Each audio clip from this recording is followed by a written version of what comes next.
देर हो गया, लेकिन मेरी माँ नगर बस्ती से भीख मांग के नहीं आई है। लगते है मेरी माँ नहीं आएगी।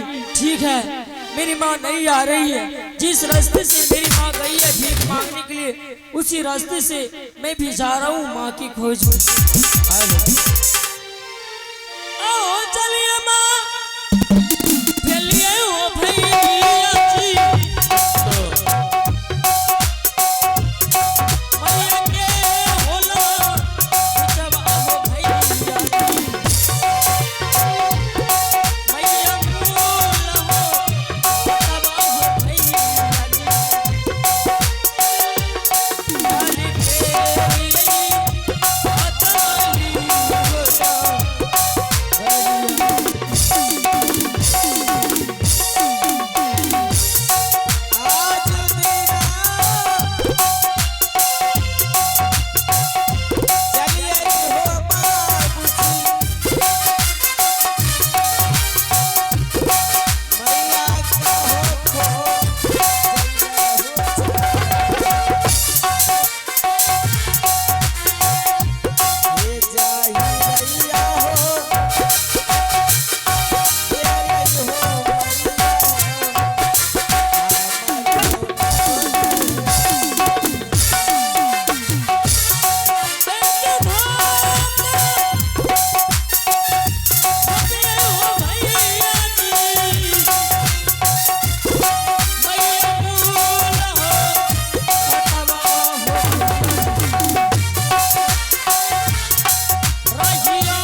प्रणाम बाबा।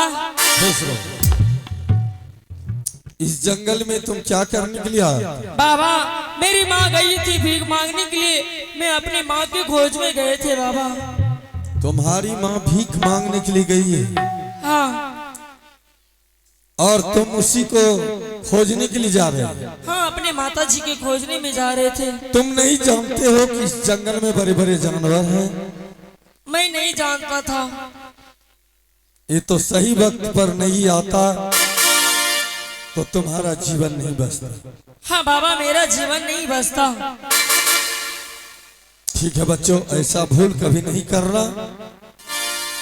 अब तो मैं बचा दिया। अब तुम्हारा घर कहाँ है? मेरा घर पड़ता है जंगल में, आगे वाले जंगल में। अब तुम अपने झोपड़ी में चले जाओ। नहीं बाबा, क्योंकि आपने मेरे प्राणों का रक्षा किए हैं, इसलिए आप मेरे साथ में चलिए, मेरी माँ के पास सो रही है बाबा। ठीक है चलो चलिए बाबा। और जल्दी से चलो बाबू।